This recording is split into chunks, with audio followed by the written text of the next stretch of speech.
வையகமெங்கும் அமைதி இல்லை, தீய வன்முறையால் மக்கள் படும் தொன்னை.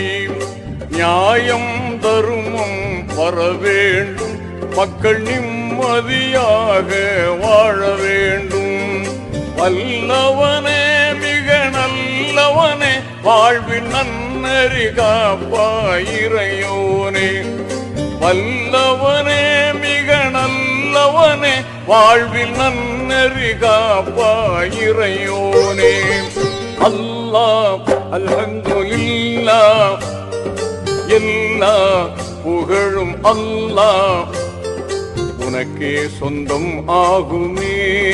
அல்லாஹ் உனக்கே சொந்தம் ஆகுமே.